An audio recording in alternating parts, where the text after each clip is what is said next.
Hello everyone. In this video I am going to explain my approach to portraiture styling and composition.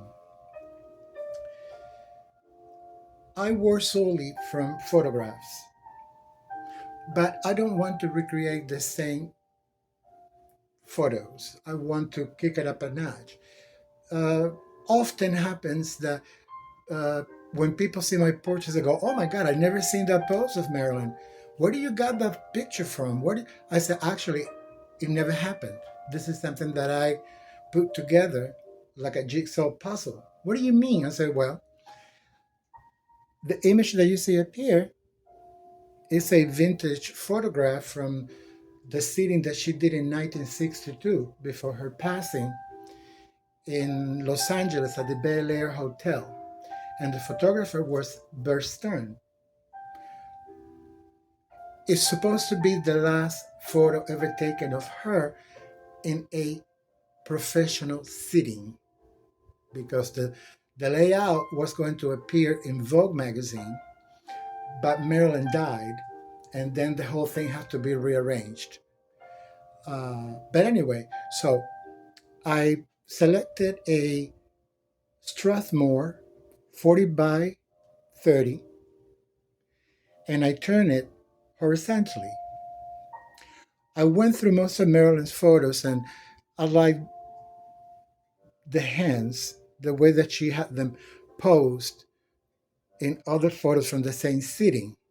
So I selected the hands and then went ahead and picked a few roses,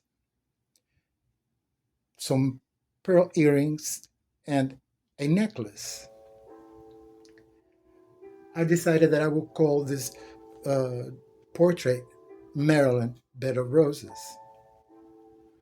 So, composition wise, I place the face in the center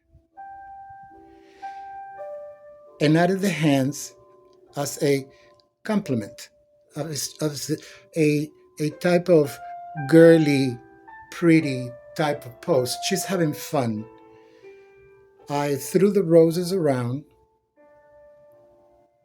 first, and I decided that instead of making them too poised, I just added a few here, a little bud, some of the hair flowing about.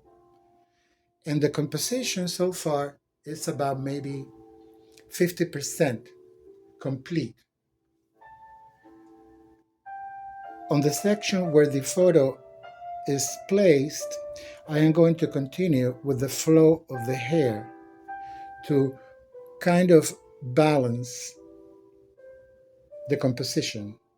And maybe I would add a couple of little buds or something here or there, but I would need some space. I will have to leave some space as well in between the hands and the roses and the background. But what I'm trying to explain here to you is that when recreating a portrait from a photo, a known photo, it makes it more interesting and exciting if you look through images and kind of put together your composition as a jigsaw puzzle, like I said. Just add little items here and there and play with them before you even begin to draw the sketch. I think that it's coming along quite pretty, and I will continue with the roses, as I said, and a couple of more little pearls flowing downwards to kind of balance the ones that are falling towards the back of her head. And once I get the sketch finished, I will go ahead and upload another video and then the tutorials as I work in the actual portrait. So please remember to subscribe to my channel so you will get all the notifications of upcoming videos. And I thank you for your support. Have a great day. Thank you.